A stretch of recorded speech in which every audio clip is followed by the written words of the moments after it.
hulle uitbeweeg, wil ek hê dat u so lank saam met my moet blaai in die woord van die Here, na Markus hoofstuk 5, ons het die kernteks het ons ook op die bord, ons gaan die hele perikoopgedeelte vers 1 tot 20 vinnig lees, en ek wil vanoggend, Stefan, waar is jy, Stefan? Stefan, baie geluk met jou verjaarsdag, ons hoop jy het 'n lekker dag, is reg, dit is vandag, nee, daar sê, mag die Here jou ryklik seën op hierdie dag, hoor, kom ons gee vir hom ook 'n lekker aan het klap, Stefan. Geniet. Nou goed, liewe gemeente, ek lees vir ons die perikoopgedeelte vers 1 tot 20 en dan ons kernteks sal wees vers 18 tot 20, dit sal op die bord wees. Lees saam met my. Markus skryf, hy sê, en hulle het aan die oorkant van die see gekom in die land van die Gadareëners, dit is Jesus saam met sy disippels, en toe hulle uit die skuit gaan, kom daar dadelik uit die grafte hom tegemoet 'n man met 'n onreine gees, wat sy verblyf in die grafte gehad het. En niemand kon selfs met ketTINGS hom bind nie, want hy was dikwels met voetboeie en ketTINGS gebind. En die ketTINGS is deur hom uitmekaar geruk en die voetboeie stukkend gebreek, en niemand was in staat om hom te tem nie. En altyd, nag en dag, het hy aangehou om te skreeu op die berge en in die grafte en homself met klippe stukkend te slaan. En toe hy Jesus van ver af sien, hardloop hy en val voor hom neer en skree met 'n groot stem en sê: "Wat het ek met u te doen, Jesus, seun van die Allerhoogste God? Ek besweer u by die God, ek besweer u, verskoon tog, by God, om my nie te pynig nie." Want hy het vir hom gesê, onreine gees gaan uit die man uit. En hy vra hom, "Wat is jou naam?" En hy antwoord en sê, "Legio is my naam, want ons is baie." Toe smeek hy hom dringend om hulle nie uit die land uit weg te stuur nie. En daar teen die berge het 'n groot trop varke gewy, en al die duiwels het hom gesmeek en gesê, "Stuur ons in die varke, sodat ons in hulle kan vaar." En Jesus het hulle dit dadelik toegelaat. En die onreine geeste het uitgegaan en in die varke gevaar, en die trop, daar was omtrent 2000, het van die kraans af van die see gestorm en die see verdrink. En die wagters van die varke het gevlug en dit in die stad en in die buitewyke vertel, en hulle het uitgekom te sien wat daar gebeur het. Toe kom hulle by Jesus en sien die besetene sit gekleed by sy verstand, die een wat die legioen gehad het, en hulle was bevrees. Die wat het gesien het, vertel toe aan hulle hoe dit met die besetene gegaan het, en ook van die varke. En hulle het hom begin smeek om weg te gaan uit hulle gebied. En dan die kerngedeelte vanoggend, vers 18, sê, en toe hy in die skuit klim, het die man wat van die duiwels besete gewees het, om gesmeek om by hom te kan bly. Maar Jesus het hom dit nie toegelaat nie, maar vir hom gesê, "Gaan na jou huis, na jou mense toe, en vertel hulle watter groot dinge die Here aan jou gedoen het, en dat hy jou barmhartig was." En hy het weggegaan en in Dekapolis begin verkondig, watter groot dinge Jesus aan hom gedoen het, en almal was verwonderd gewees. Net tot sover. Nou, liewe gemeente, julle sal onthou dat 2 weke gelede het ek met julle gesels oor die voorafgaande gedeelte in Markus hoofstuk 4 vers 35 tot 41 wat gegaan het oor Jesus en sy disippels wat in die storm was op die see van Galilea. En uit daardie gedagte was dit vir ons duidelik gewees, en die teks het vir ons aangedui dat die hele verhaal wat gaan oor die storms is eintlik maar 'n sinnebeeld van ons eie lewe op aarde. Storms is iets wat nie net in die natuur voorkom nie, maar storms verskyn ook dikwels in ons eie lewens. Ons almal gaan deur storms van tyd tot tyd, of dit nou finansiëel is, of dit emosioneel is, en of dit selfs baie keer miskien 'n geestelike tyd in ons lewens is, wat dit stormagtig is, en ons voel dalk verwyderd van God, en ons worstel met iets. Maar uit die verhaal het ons baie duidelik gesien, dat midde van storms, weet ons is daar altyd een in ons boot, en dis Jesus. Hy is die een wat nie net die storms kan stilmaak nie, want hy het gesag oor die ganse skepping, maar Hy is ook die een wat in die storm altyd in ons lewensboot is. Maak nie saak waar ons is, waar ons onsself bevind nie. Ons kan altyd verseker wees dat die Here saam met ons in die storms van die lewe is. Maar ons het ook gesien uit die teks uit, en dit is dat die storm daardie dag op die see van Galilea was nie bloot 'n natuurverskynsel gewees nie. Dit was duidelik uit die teks vir ons gedui en uit verskillende skriftuurlike bewyse aangetoon dat daardie storm daardie dag deur die vyand oor die disippels en op die see van Galilea gebring was. En dit was die vyand se manier om Jesus en sy disippels te keer dat hulle nie die oorkant van die see van Galilea sou bereik nie. Hy het baie goed geweet dat Jesus en sy disippels daardie dag nie op die water was omdat hulle gaan visvang het nie. Maar dat Jesus 'n groter doel en 'n groter werk gehad het wat hy aan die oorkant van daardie meer moes gaan doen het.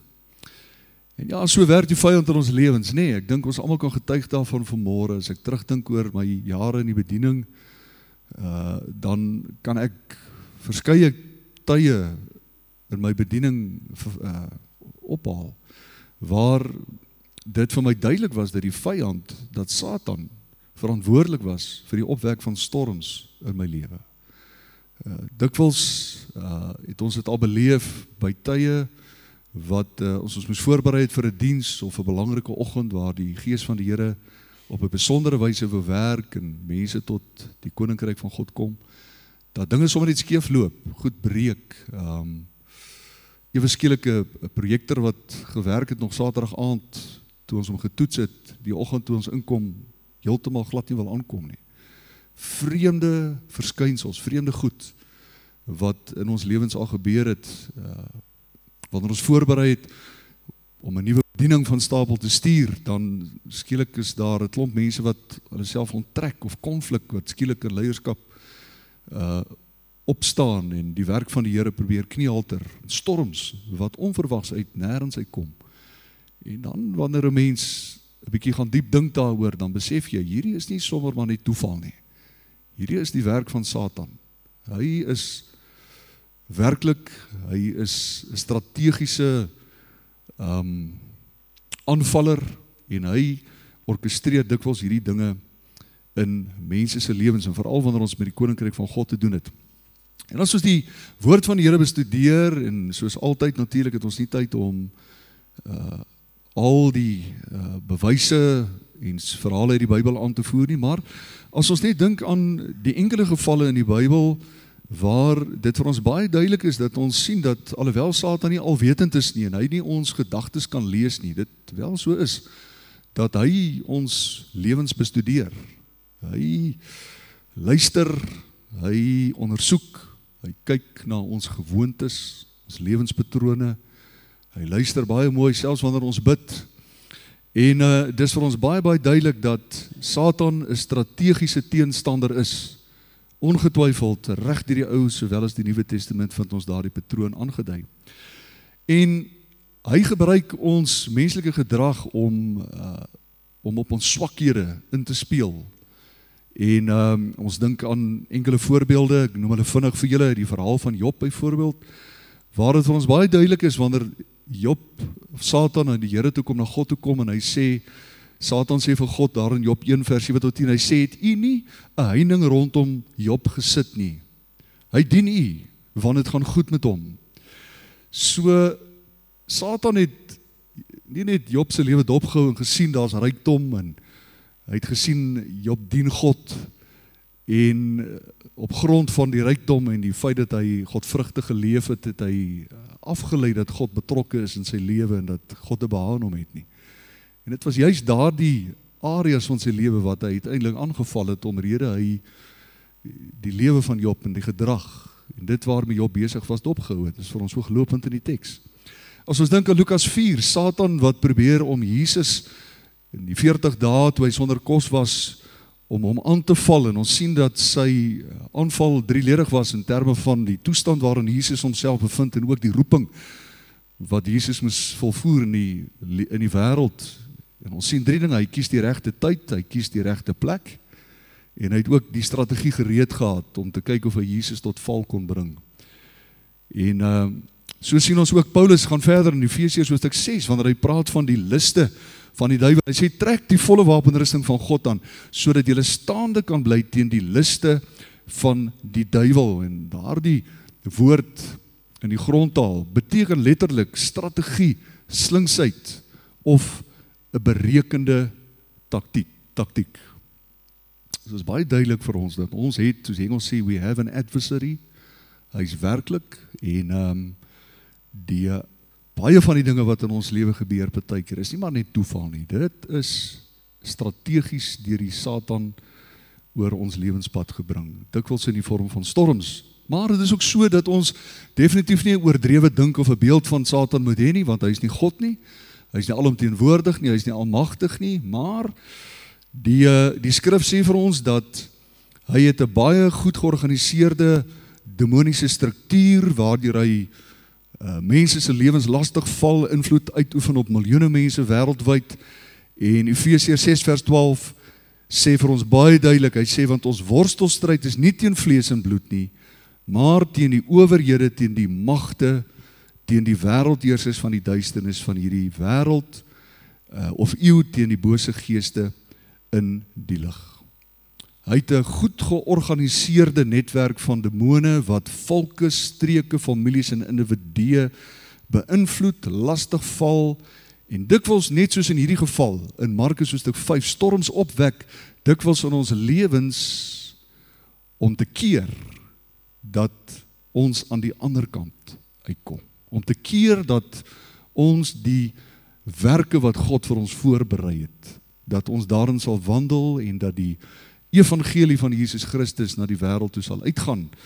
Ons dink aan wat in Daniël gebeur het, Daniël 10, die Ou Testament. Natuurlik het die Ou Testamentiese gelowiges nog nie die openbaring en verstaan gehad wat ons na die kruis het rondom die geesteswêreld nie, maar as ons dink aan Daniël 10, waar die engel Gabriël nadat Daniël gebid het en hy vir 3 weke gevas het en uiteindelik 24 dae later by die Jordaanrivier staan en dan verskyn wat ons aanvaar engel Gabriël is aan hom en dan verduidelik hy en hy sê, hoor hierso, dit het my letterlik so lank gevat om by jou uit te kom. Jou gebed was gehoor die eerste dag toe jy gebid het 3 weke terug. Hy sê maar daar was 'n vors van Persië wat my verhinder het om by jou uit te kom.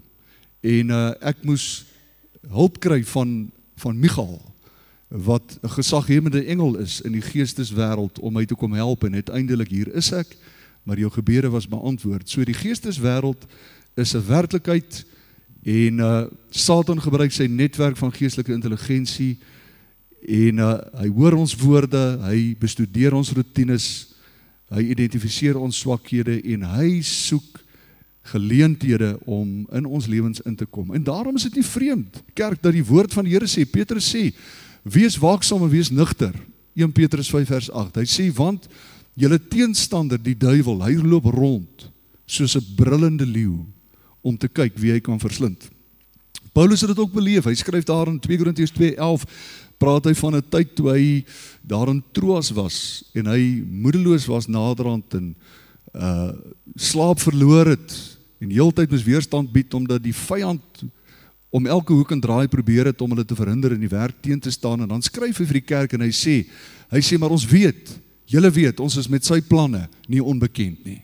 Is dit nie wonderlik om te weet dat 2000 jaar later in die lig van dit wat Jesus op Golgotha gedoen het ek en jy die voorreg om nie blindelings in hierdie geveg in te gaan nie, maar ons het wapens wat God aan ons toevertrou het en Jesus Christus waarborg ons dat as ons die wapens gebruik, dat ons in oorwinning sal leef teen ons vyand. En hier in Markus hoofstuk 5 sien ons presies dieselfde ding gebeur. Satan se plan, Satan se doelwit was om Jesus en sy disippels te keer dat hulle nie aan die ander kant van die see van Galilea sou uitkom nie, want daar was 'n besetene, die besetene van Gadara. En hy wou met alle geweld keer dat hy eerstens nie grondgebied verloor nie, 2000 demone wat uiteindelik in die varketrop die see in die meer ingestort het. Hy wou nie gehad het dat Jesus en sy disippels die besetene van Gadara bereik nie, want uiteindelik sou die besetene van Gadara een van die grootste evangeliste in die Dekapolis word, en God het 'n baie groter plan en 'n baie groter doel gehad met daardie man se lewe, en so werk die vyand. Hy bestudeer ons lewens, sy demone, sy agente wat uitgestuur word om die werk van die Here te keer. Hy weet hy's bestem vir die ewige verderf. Hy weet sy voorland is die hel.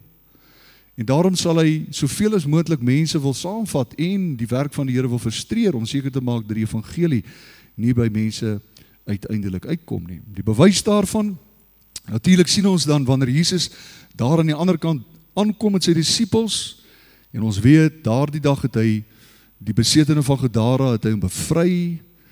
Daardie man neem Jesus uiteindelik aan, en die uiteinde daarvan is dat hy sê, Here, vat my saam.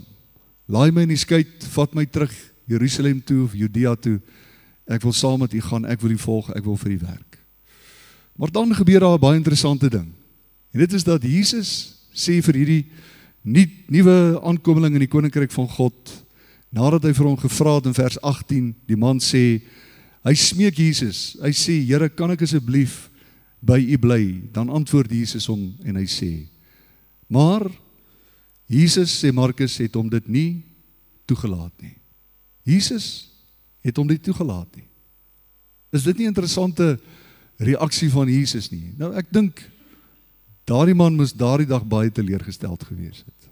Dink vir jouself, hy was al die jare in die grafte, hy was besete, niemand kom naby hom kom nie, niemand kon hom tem, sê die skrif nie, hy die boeie en die kettinge het hy altyd stikkend gebreek, en hierdie dag vind hy verlossing, en daai houvas is weg, en Jesus sê, sorry, jy kan nie saam met my gaan nie.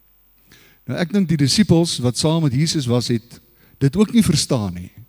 Toe Jesus vir hierdie man nee sê, ek dink hulle moes by hulle self geredeneer het, Here, ons verstaan nie nou wat hier aangaan nie, wil u vir ons sê, en ek dink nou maar sommer, en ek praat sommer soos wat ek sou gepraat het, as ek deel van die 12 was, Here, wil u vir ons sê, met respek gesê, ons het deur hierdie storm, al die pad na Gergesa, ons het amper verdrink, en hier het ons aangekom, en hier het ons in 'n gevaarlike situasie beland, 2000 varke, het oor die kraans gestort, en hulle dryf hier rondom die boot rond, ten minste as ons hierdie man saamvat, dan het ons ten minste iets om te wys vir ons werk.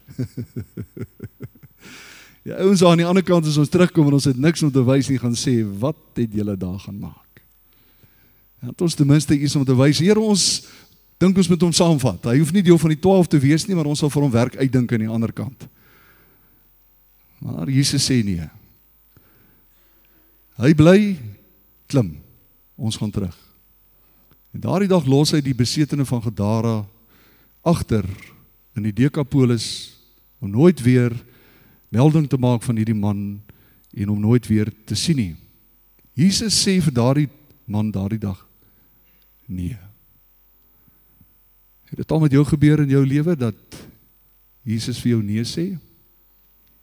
Nee nadat jy gebid het, nee nadat jy op die woord gestaan het en God vertrou het. Ek glo baie van ons was al daar in ons lewens gewees.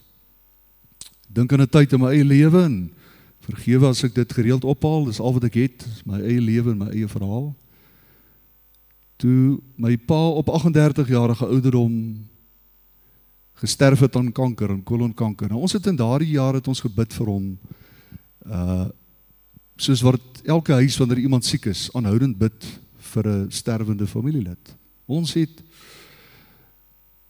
vir hom gesalf, ons het hom geneem na elke predikant toe wat ons gedink het hom gesond sal kan maak.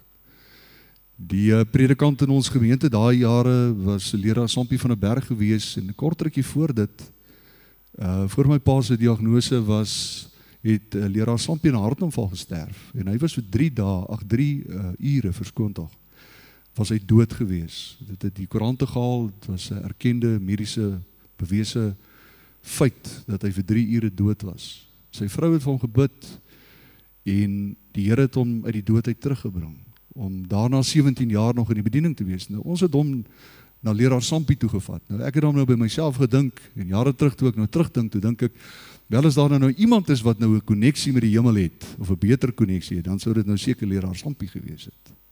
Maar kom ons kry hom om te bid vir my pa, en ek glo die Here sal antwoord. Maar ten spyte daarvan, na al die trane, al die bede, al die trauma, is my pa uiteindelik oorlede, en 3 jaar later, een aand, my ma skielik gesterf van 'n beroerteaanval op die ouderdom van 41. En as 'n jong seun kon ek dit nooit verstaan nie. Baie jare in my lewe teruggekyk, baie met God geworstel, was vir lang tyd in diep rebellie gewees teenoor God omdat ek kwaad was. En ja, soms sê God nee. Soms sê God nee, en wanneer hy nee sê, jare later dit tot my gekom. Is dit nie omdat God ons verwerp nie? Is dit nie omdat God 'n hartelose God is wat ons nie lief het nie? Maar soms sê God nee, omdat hy verder kan sien as wat ons sien, en omdat hy dieper kan kyk as wat ons ooit kan kyk. En daardie dag het die Here ook nee gesê vir die nuutste aankomeling in sy koninkryk, ja gesê vir die duiwels, nee, hy het hulle gebed geantwoord. Here, moet ons nie na die onderwêreld toe stuur nou reeds nie. Stuur ons in die trop varke in. Jesus is baie slim gewees. Hy sê toe nee, goed, ek sal julle gebed antwoord in die varke in, en woeps, daar is die varke oor die kraans. In elk geval dood, so hulle is toe nou in elk geval terug na waar hulle vandaan gekom het. Maar soms sê God nie, hy het nee gesê vir hierdie man daardie dag vir redes bo ons verstaan, omdat God verder kan sien in die toekoms in, en omdat hy veel dieper kan kyk, en daardie dag stuur hy daardie man terug na die Dekapolis. Hy stuur hom terug na die 10 stede van die Dekapolis om die evangelie te gaan verkondig, en uiteindelik het die argeologiese opgrawings, en dis 'n bewese feit, en ook die kerkgeskiedenis het aan die lig gebring dat daar in daardie tyd gemeentes gevestig was en geplant was in onder andere dorpe soos Gergesa, Gadara, Pella en ook in Beit-Shan. So daardie besetene het gegaan en hy het gaan vertel wat Jesus vir hom gedoen het. Ons weet dat die enigste persoon, die Bybel vermeld, hom is die enigste persoon wat pertinent na die Dekapolis toe is. Ons weet Jesus was 'n jaar later, in 29 na Christus, was hy terug daartoe, en daardie keer was die evangelie met oop arms ontvang, en dit was sekerlik wesenlik die werk van die besetene van Gadara en sy evangelie verkondiging. Maar soos die Engels sê, the plot thickens, want intussen tyd aan hierdie kant of aan daardie kant van die See van Galilea het die spanning en die moeilikheid begin broei aan die suidekant van die Jordaanrivier. En dit was in daardie tyd waarin Jesus sy bediening uitgeleef het, was daar toenemend konflik gewees in Israel gewees vanweë die Romeine wat daar was. Ons weet dat in 63 voor Christus was Jerusalem beleg en was die Romeine reeds aan die bewind gewees. Maar stelselmatig het hulle greep op die Jode begin stywer draai, en hier reeds van 6 na Christus het daar van hierdie terreurgroepe wat hulle noem die Selote, het hierdie manne begin opstaan in 'n poging om Israel se onafhanklikheid weer terug te kry, en het hulle begin weerstand bied teen belasting en allerhande hervorming wat Rome probeer instel het, en was daar sluipmoorde gewees onder andere op Romeinse burgers en ook op Jode wat saam met die Romeine gewerk het. En uiteindelik was daar dan ook een van Jesus se disippels, Simon, was ook 'n Seloot gewees. Hy was eintlik 'n terrorist gewees in 'n sekere sin van die woord. En Jesus het 'n interessante klomp gehad wat saam met hom geloop het. Maar hierdie weerstand het hoogtepunt bereik in hier ongeveer 66 na Christus. En toe daar amper chaos uitgebreek het in Jerusalem vanweë hierdie opstande wat gelei was deur die Selote groepe, en Rome kon dit nie meer hanteer nie, en hulle het dit nie onbepaald verdra nie. En hulle besluit toe om die stad Jerusalem amptelik te kom belegging te doen of beleg te doen, die stad te omsingel en hulle stuur toe vir generaal Sestius Gallus om dit te gaan doen. Dit was op 10 Mei gewees, om presies te wees, in 66 na Christus, en hulle omsingel toe daardie stad, en maar dit was in dieselfde tyd gewees wat daar ook ander opstande in ander dele in die noorde van Syrië uitgebreek het, so sê die geskiedskrywing vir ons. En een oggend, toe die Jode oor die muur loer van die stad, toe sien hulle, maar hier is Sestius Gallus, saam met sy 30.000 troepe, is hulle op pad om te trek na die noorde toe. En dit sou later blyk te wees dat Rome laat weet het, dat hulle na die noorde toe moes gaan, daarna Damaskus en Fenisië, wat vandag as Libanon bekend staan, om daai opstande eers te gaan onderdruk, en die Jode het toe nou so 'n bietjie verligting beleef in daardie tyd, maar dit was ook in daai tyd, terwyl die Romeine na die noorde toe getrek het, wat die kerk van Jesus, die Christene, onthou het, dat Jesus 36 jaar van tevore, in Lukas 21, 'n profetiese uitspraak gemaak het. Jesus het gesê, en wanneer julle Jerusalem deur leers omsingel sien, dan moet julle weet dat sy verwoesting naby is. Dan moet die wat in Judea is na die berge vlug, en die wat in die stad is daaruit weggaan, en die wat op die lande is nie daarin ingaan nie, want dit is daar van vergelding, sodat alles wat geskrywe is, vervul kan word. En daai Christengemeenskap in Jerusalem het besef dat hierdie is die vervulling van daai profesie van Jesus, 36 jaar van tevore. En toe die Romeine met hulle 30.000 troepe in noorde toe trek, toe is die Christene kort op hulle hakke. En hulle vlug toe.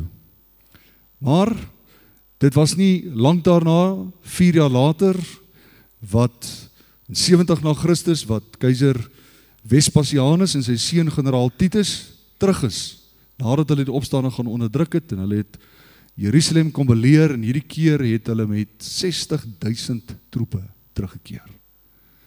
Hulle het so 'n bietjie pak gekry, so 4 jaar van tevore, toe Israel 'n flankaanval geloods het, en Rome het besef, kan nie met hierdie Jode mors nie, hulle gaan met versterking saambring as hulle die stad werklik wil inneem, maar 4 jaar later is hulle terug, en hulle het 'n klomp mense saamgebring, hulle het met die Arabiese lande bande gesmee, hulle saamgebring, daar was 'n klomp van die Syriese soldate wat saamgekom het, en van die spesiale taakmagte, en letterlik lyk my elke ou wat 'n kans gesien het vir Israel het saamgekom, en vir die volgende 4 maande, vanaf 26, of eintlik vanaf Mei maand, vir 4 maande, belê hulle toe Israel, Jerusalem, en in daardie tyd, daardie 4 maande, is 'n tragiese tyd in Israel se geskiedenis, sterf 600.000 Jode aan hongersnood.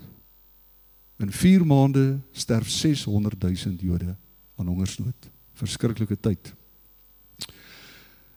Op 26 September 70 na Christus is die stad ingeneem, die tempel is ook verwoes, en uiteindelik skryf Josebius, die geskiedskrywer, hy sê aan die einde word daar bereken dat daar in daai kort tydperk 1,1 miljoen Jode gesterf het, en 'n verder 100.000 Jode was as slawe weggevoer in daardie tyd.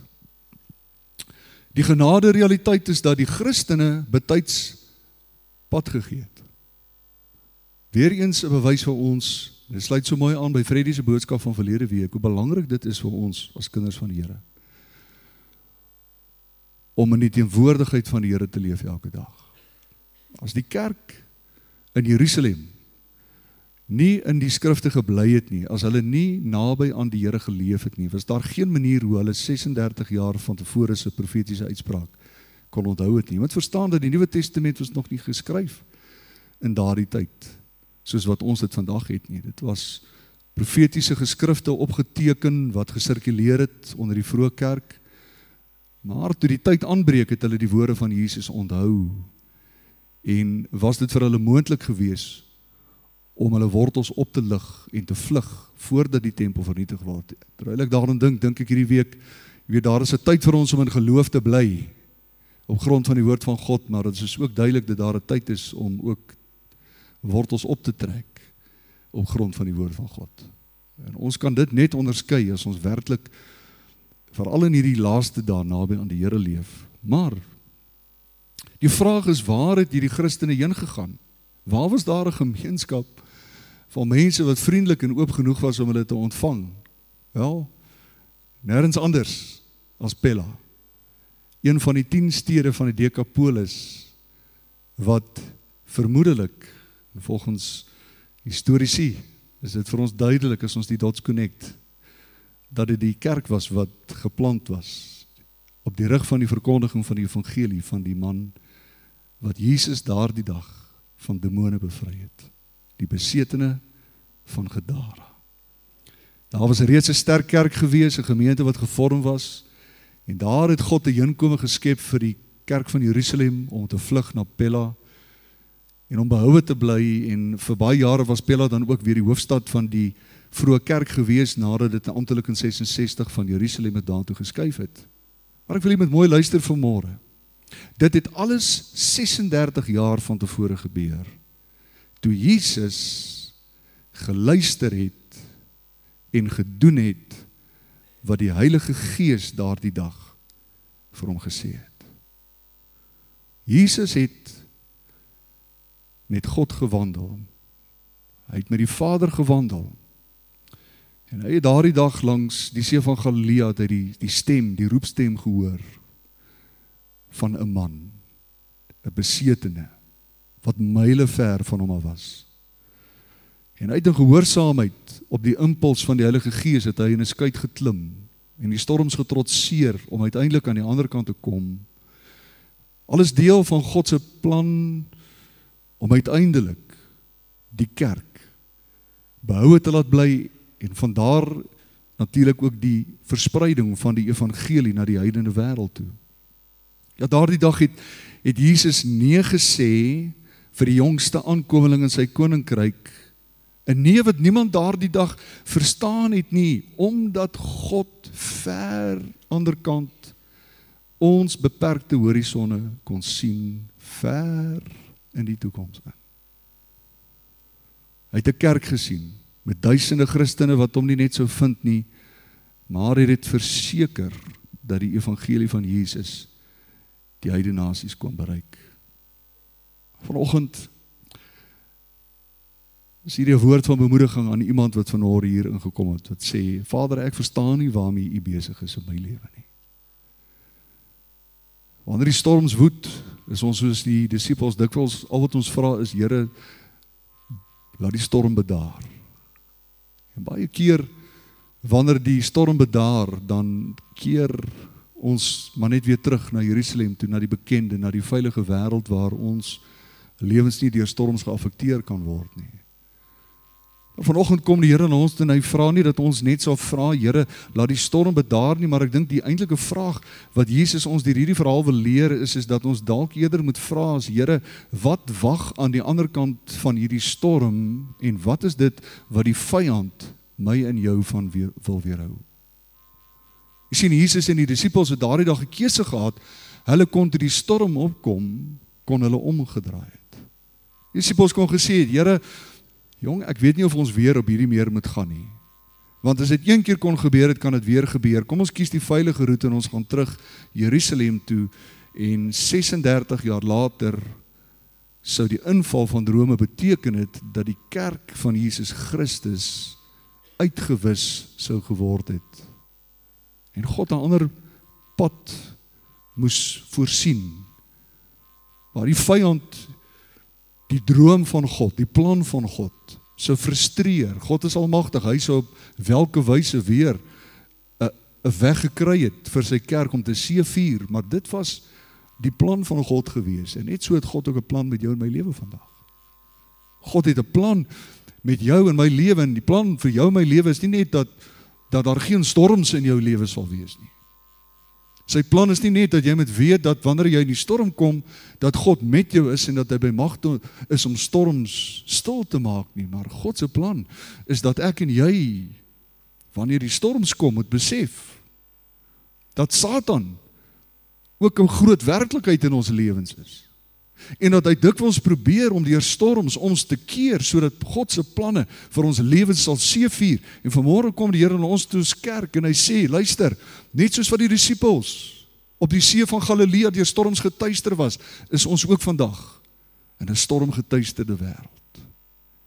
En hoor vanmôre mooi, Satan sal alles in sy vermoë probeer om jou met storms besig te hou, want hy weet, solank as wat jy in die storm is, en solank as wat jy perspektief verloor in die storm en vaskyk in die storm, weet hy, sal jy nie aan die ander kant uitkom nie. En luister hier vanmôre, God wil nie dat ons aan die ander kant moet uitkom net ter wille van onsself nie. Daar is iemand aan die ander kant wat roep. Daar is iemand aan die ander kant van jou storm wat God wil bereik. En ek wil vanmôre vir jou sê, my broer en my suster, dalk verstaan jy nie vanmôre die storm waarin jy jouself bevind nie. Dalk is jou storm soos myne was. Dit was eers amper 30 jaar later, toevallig vandag 36 jaar, vandat my pa oorlede is. My storie, wat ek nie kon verstaan nie. Maar hoe meer langer die tyd aangaan en hoe meer ek terugkyk, hoe meer begin die prentjie vir my duidelik word. Ek verstaan nog nie alles nie, maar ek besef. My gedagtes is nie God se nie. Sy weë is nie my weë nie.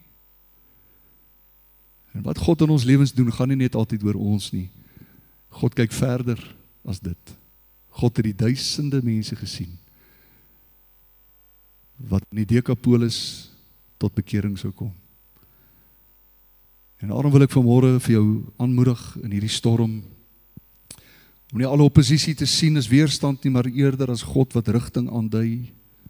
Om die storms vanmôre nie te sien as God se afwysing nie, maar eerder as God wat opnuut na sy kerk toe kom en sê, moenie die sendingmandaat vergeet nie, want aan die ander kant van jou gehoorsaamheid is daar iemand wat in kettinge, iemand wat in boeye verkeer, en God wil hê dat jy deur die storm moet druk, sodat Jesus Christus 'n werklikheid vir ander mense kan word. Ja, vanoggend kom die Here en herinner ons, Matteus 28 vers 19 en 20. Terwyl ons elke dag uitgestuur word in 'n stormgetuisterde wêreld, sê hy ook vandag weer vir ons, gaan dan heen en maak disippels van al die nasies, gaan doop hulle in die naam van die Vader, die Seun en die Heilige Gees, en leer hulle om alles te onderhou wat ek julle beveel het. En hoor wat sê Jesus in vers 20, wat 'n wonderlike belofte is dit nie. Hy sê, en kyk, ek is met julle al die dae tot aan die volëinding van die wêreld. Kerk, en weet julle wat?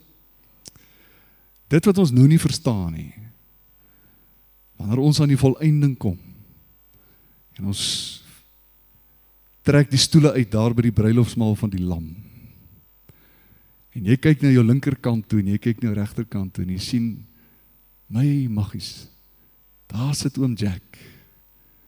Ek het daai een keer dat ek vir oom Jack het ek 'n preek aangestuur, nadat ek by 'n oggenddiens was waar die Heilige Gees gewerk het.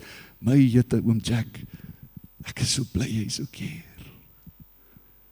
As ek op my linkerkant toe kyk, sien ek my buurman, toe ek eendag tuinat gespuit het, ek hom raak gesien het en ons 'n bietjie gesels het en die Heilige Gees het op my hart gelê het om hom te vra of sy saak reg is met die Here. En toe hy daar wegstap die dag, het ek gevoel, ag ek het gefaal, ek kon soveel meer gesê het, en hulle toe weggetrek, Prieska toe, by die bruilofsmaal van die Lam, toe ek links kyk, toe sien ek, daar's my buurman, hy het die Here gevind. Ons gaan elke dag 'n wêreld in, vriende, waar daar storms woed. En ek wil vanmôre vra dat jy jou oë nie op die storm sal hou nie, maar dat jy die Here sal vra, dat wanneer jy vanoggend, maandagoggend werk toe gaan, jy sou sê, Here, stuur my 'n storm in, daar woed dalk 'n storm by jou huis, jou huwelik is dalk in shambles. Jy het 'n finansiële krisis, en jy weet nie hoe jy daar gaan uitkom nie, jou storm woed, luister jy vanmôre, Satan het storms oor die lewe van die disippels gebring, want hy het geweet, as hulle kan fokus op hierdie storm, gaan die wêreld nie bereik word nie. God stuur ons die wêreld in deur die storms, sodat hy die wêreld kan bereik. Amen. My gebed vanmôre vir jou is, wat dalk vanmôre worstel om te verstaan, sin te maak van wat in jou lewe aangaan. Hou vas. God is in beheer. God is in beheer. Hierdie verhaal wys dit vir ons baie duidelik uit. Rome het gedink, hulle is in beheer. Satan het gedink, hulle is in beheer. Maar agter die skerms was daar 'n almagtige God, wat 'n baie beter strateeg is as Satan. En hy weet presies waartoe hy met jou op pad is. Jy moet vashou. Jy moet in sy teenwoordigheid leef. Jy moet in gebed bly. Jy moet in die woord bly. Want as jy nie naby aan hom leef nie, gaan jy die aansluitings mis. Maar as jy naby aan hom leef, kan die lewe op dis wat hy wil. Die storms kan kom. Maar God sal jou deurvat na die ander kant toe. En sy doel sal bereik word vir hierdie wêreld. Kom ons sluit die oor en bid ons saam vir 'n oomblik. Loof vir Here. Hemelvader, wat 'n voorreg om vanmôre uit die woord en deur die historiese merkers te kan sien dat U veel dieper werk en op 'n veel groter skaal as wat ons ooit verstaan. En Here, ek erken in my eie lewe dikwels wanneer die storms gekom het en party storms woed vir lank, het ek hoop verloor. Ek het U bevraagteken. Ek was kwaad. Maar Here, wanneer ons terugkyk vandag, besef ons dat selfs in die oënskynlike storms, ja, wat daardie dag nie deur U opgewek is nie, maar weliswaar toegelaat, daarin was U ook aan die werk. En Here, soms laat U dinge toe in ons lewens. Ons verstaan nie hoekom nie. Maar Here, een ding is seker. U weet wat U doen. En Vader, vanmôre is dit die gebed van my hart, is dat elke een van ons wat vanmôre hier sit, ongeag die storm waarin jy jouself vanmôre bevind, dat jy net sal vashou aan die Here. Luister na sy stem. Want anderkant die see van Galilea, anderkant die storm, is daar 'n groter doel wat God deur jou lewe wil bereik. Jy sien dit dalk nie nou nie. Vader, ek sien so uit na die dag wanneer ons by U is. En ons elkeen by U voete kan sit en U vir ons kan sê, kom ek verduidelik vir jou hoekom ek dit en dit toegelaat het. Kom ek verduidelik vir jou, kom ek wys vir jou wat die implikasie was van hierdie storm, ja, wat ek toegelaat het in jou lewe. Vader, dankie dat U weer, alhoewel dit ver bo kan ons verstaan, is altyd volmaak is. U is werklik in beheer. U is werklik in beheer. Vader, ons wil vanoggend in uitroep tot hierdie boodskap, wil ons lewens opnuut net in die hande oorgee, en ons wil sê, soos Jeremia eens gebid het, toe U vir Israel gesê het, is ek nie as die pottebakker, kan ek nie maak met die klei wat ek wil nie. Vanoggend wil ons sê, Here, as klei plaas ons onsself vanmôre weer opnuut in die hande van die pottebakker. Sal U ons lewens vorm, sal U ons gebruik soos wat U wil. Want ons weet vanmôre, ons is veilig in die hande van die Here. Die storm wat woed in jou lewe, my boetie en my sussie, is nie omdat God jou verwerp het nie. Is nie omdat God jou straf nie. Die straf het Christus gedra. Die straf het Christus gedra.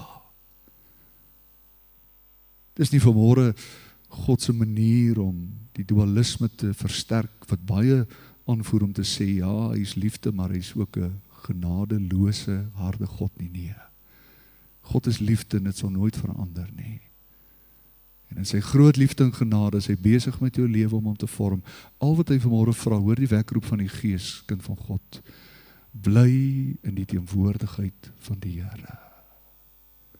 Luister na sy stem en bly gehoorsaam aan hom. En hy sal, soos wat Paulus sê in Romeine 8, alles, niks is uitgesluit nie, alles ten goeie laat meewerk vir die wat hom lief het. Luister vanmôre ouers, jou kinders is ingesluit. As die Here voet hoef om te kom, jou nageslag is ingesluit. Moenie bevrees wees oor die toekoms nie. Jy is veilig in die holte van sy hand. Hy het jou en hy het my. Vader, ek bid dat hierdie woord in ons harte vanmôre sal vasmaak, dat U dit sal oopbreek, sal napredik en dat U in en deur alles, bo alles vereer en verheerlik sal word. Dit is ons gebed vanmôre. Ons bid dit met dankbare harte in Jesus se naam alleen. Amen. Amen. Liewe gemeente, dit is vir my heerlike voorreg. U sal sien dat ons die aansluitings kort hou vanmôre, omdat ons 'n vol program het. Maar ons het nou by 'n wonderlike aansluiting gekom vanmôre en dit is om ons doopkandidate te begelei deur die doopwater. So ek gaan sommer sonder om enige tyd verder te mors, hulle na vore nooi. Ek lees die name en soos wat ek die name lees, kan julle hier na vore kom. My seun Zander neem foto's, so hy is aangestel sonder betaling, maar hy neem foto's. Hy sal vanmiddag, hy kan eet vanmiddag, so dit sal sy betaling wees. So voorreg, Soon Moelman, M.J. Grobbelaar, Werner Oosthuizen, Monja Staden, Zelna Oosthuizen, Natasha Badenhorst en ook Imi van Rooyen. Kom gerus na vore. Ag, en ek wil sommer vra of julle sommer so na die gemeente toe sal draai en vir hulle sal kyk. Ja, lekker. Is almal hier? Het lyk so. Nou ja, dit is wonderlik om as ons tyd gehad het om elkeen se storie te hoor die pad vir die Here met elkeen geloop het om tot hier te kom. Elkeen se storie is so uniek en so anders. Maar ek dink in die finale analise kom dit hierop neer. Die Heilige Gees het oortuig.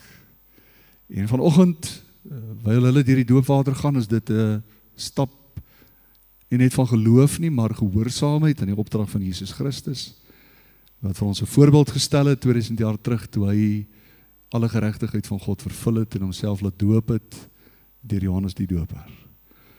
En vanoggend is dit die gebed van my hart dat die Here iets besonders in julle lewe sal ontsluit. Ek weet daar is kosbare ontsluiting altyd wanneer 'n mens in die geloof beweeg. God eer geloof. En hierdie is 'n tasbare bewys van daardie geloof wat julle in hom het, in sy woord, in sy seun en in die evangelie. En daarom wil ons vir julle vanoggend hier baie geluk sê en my gebed is dat julle deur die krag van die Heilige Gees van hier af net sal groei van heerlikheid tot heerlikheid tot eer en verheerliking van sy naam. Ek vra dat ons die hande na hulle uitbrei, kom ons staan en dan gaan ek vir hulle 'n kort gebed doen om hulle te seën vanmôre. Vader, Paulus sê in Galasiërs 2:20, ek is met Christus gekruisig en ek leef nie meer nie, maar Christus leef nou in my. Die lewe wat ek nou leef ek deur die geloof in die Seun van God wat my lief gehad het en sy lewe vir my oorgegee het. En Vader, dit is wat hierdie doopkandidate vandag kom bely teenoor U, teenoor die gemeente en ook in die ganse geesteswêreld. Hulle behoort aan Jesus. Hulle is nie net gekruisig, ingesluit by die dood nie, maar ook geregverdig en opgewek tot 'n nuwe lewe. En Here, wanneer ons vanmôre hulle in die doopwater inneem en hulle in die watergraf onderdompel, staan hulle op in 'n nuwe identiteit. Dit het reeds gebeur by die wedergeboorte, maar vanoggend 'n openbare belydenis dat hulle self nie net verbind opnuut tot Jesus Christus wat die hoof en koning van die kerk is nie, maar ook tot die liggaam van Christus op aarde. En Vader, dankie, seën hulle. Dit is so 'n wonderlike oomblik. Ek dink die hemele staan oorrent vanmôre. Dit is vir ons 'n voorreg om hulle vanmôre met hierdie sakramente kan bedien. Jesus Christus, aan U kom dit die lof, die eer en die aanbidding, al die lof en al die eer kom U toe. En die gemeente sê, amen. Amen. Prys sy naam. Nou goed, broers en susters, U kan die sitplekke neem. Die doopkandidate kan deurbeweeg. Dames, julle gaan by daai deur, die manne kan hierdie kant omgaan. En julle kan solank aantrek, uittrek, aantrek, hou net die deure net mooi toe. En dan gaan ek vir Rieg oorgee. Ek dink wat ons gaan doen is, ek gaan ook nou uittrek of aantrek. Ons gaan op die wag vir die gee van die tiendes en offergawes. Diegene met wie daar gereël is, julle kan vir ons deur die banke beweeg en terwyl die offergawes opgeneem word, gaan ons na pragtige liedere luister en dan sien ons hier binnekort in die doopbad. Baie dankie.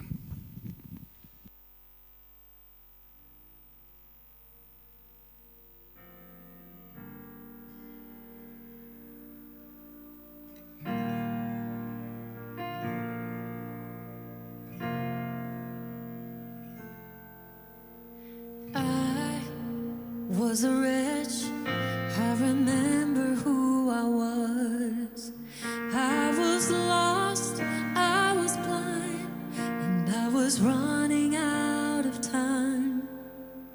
Sin separated, the breach was far too wide.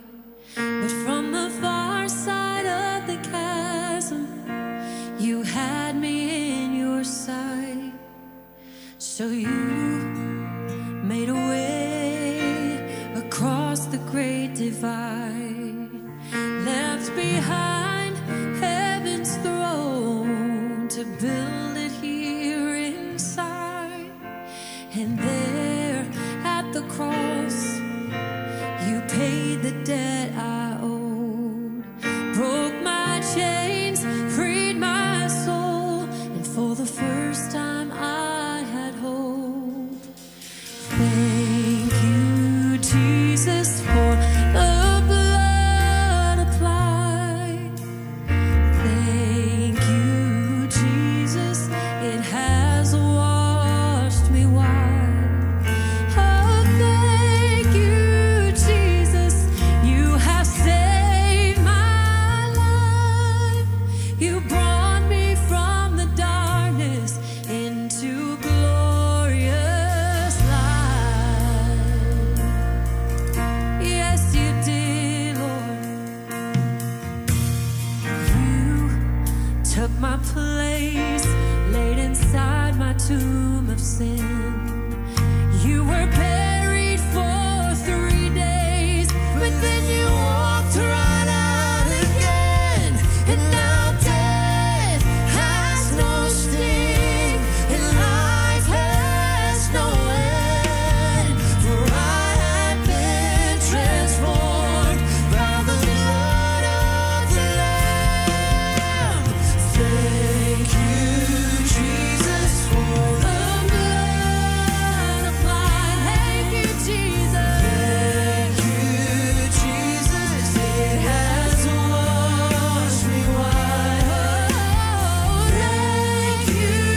Sy, ek wil die kinderkerk personeel vra om die kinders vorentoe te bring, asseblief, dat hulle almal hier kan kom staan.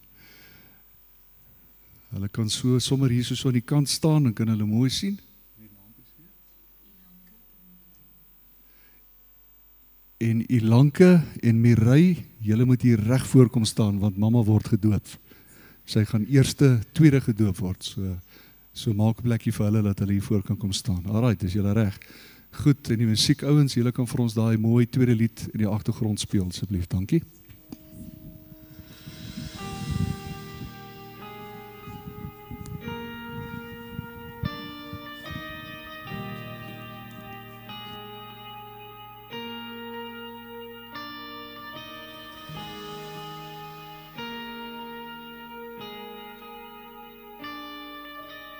I just want to speak the name of Jesus over every heart and every mind, 'cause I know there is peace within your presence. I speak Jesus.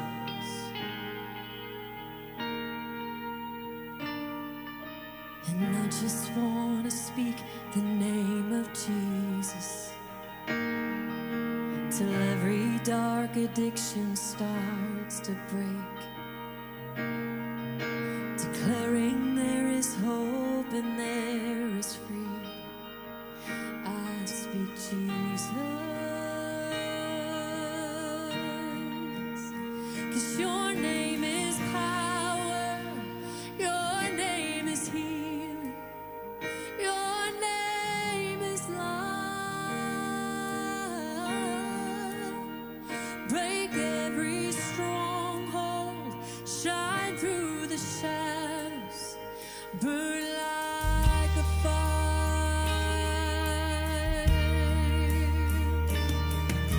And I just want to speak the name of Jesus over fear and all anxiety. Oh, to every soul held captive by depression, I speak Jesus, 'cause your name is power. Yes, it is. Your name is healing. Your name is life. And life more abundantly. Break every stronghold, shine through the shadows, burn like a fire. Shout Jesus from the mountains, Jesus in the streets, Jesus in the darkness over every enemy. Jesus for my family, I speak the holy name of Jesus.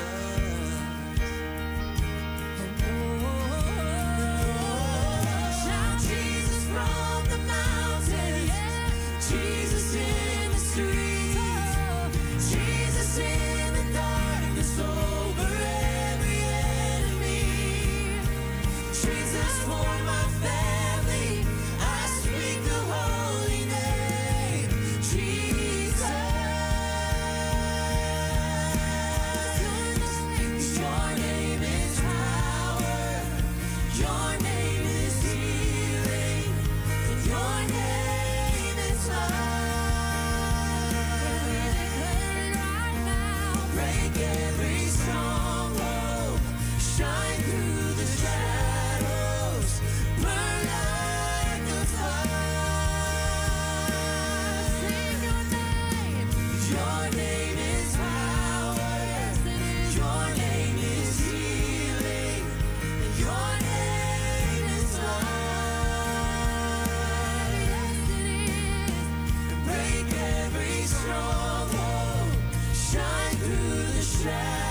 within your presence.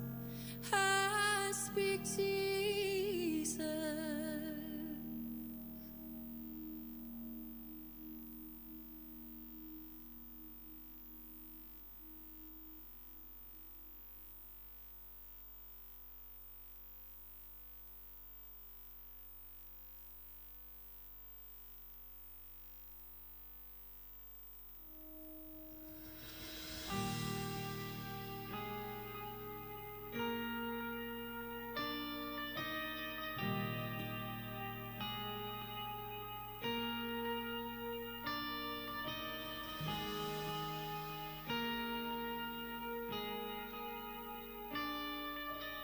I just want to speak the name of Jesus over every heart and every mind. 'Cause I know there's peace within your presence. I speak Jesus.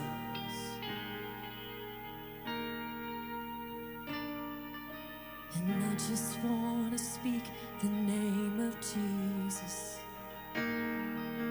till every dark addiction starts to break,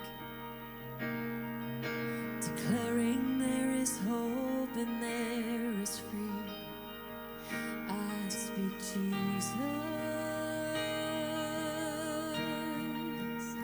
'cause your name is power, your name is healing, your name is love. Break every stronghold, shine through the shadows, burn like a fire.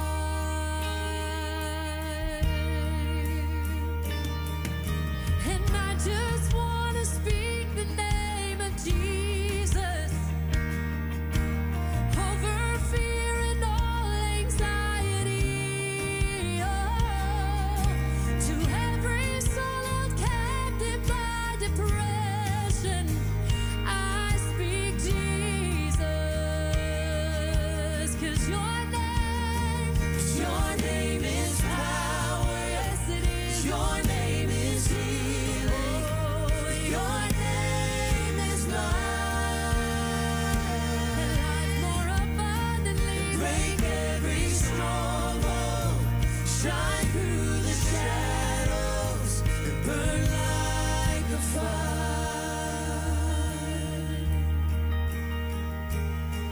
Shout Jesus from the mountains, and Jesus in the streets, Jesus in the darkness over every enemy. Jesus for my family, I speak the holy name of Jesus.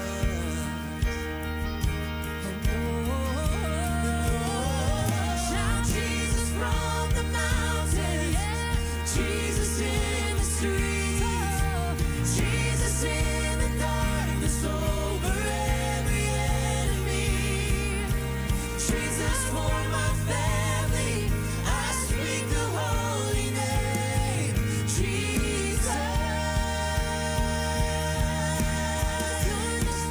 Your name is power, your name is healing, and your name is love. We declare it right now. Break every stronghold, shine through the shadows, burn like a fire. Sing your name.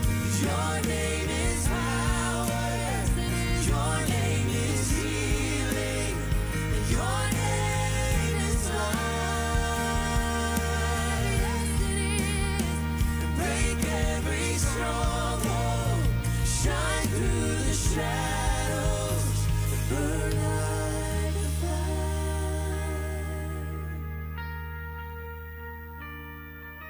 And I just want to speak the name of Jesus over every heart and every mind. 'Cause I know there is peace within your presence.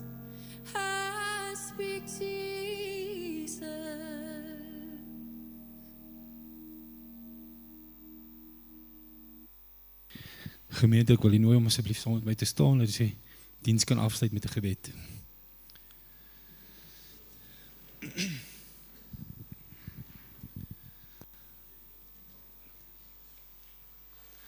Almagtige God, Hemelse Vader, ek wil net vir u dankie sê vir die geleentheid wat ons weer gehad het om in u huis teenwoordig te wees saam met die gemeenskap van die Heiliges, Here. Dankie dat ons in hierdie vreugdevolle gebeurtenis kon deel en getuienis daarvan kon vorm.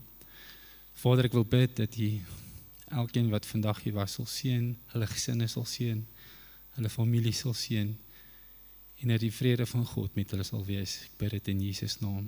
Amen. Gemeente, ek wil die uitnooi, daar's koffie, ververskings daar agter. Kom kuier saam met ons. Baie dankie.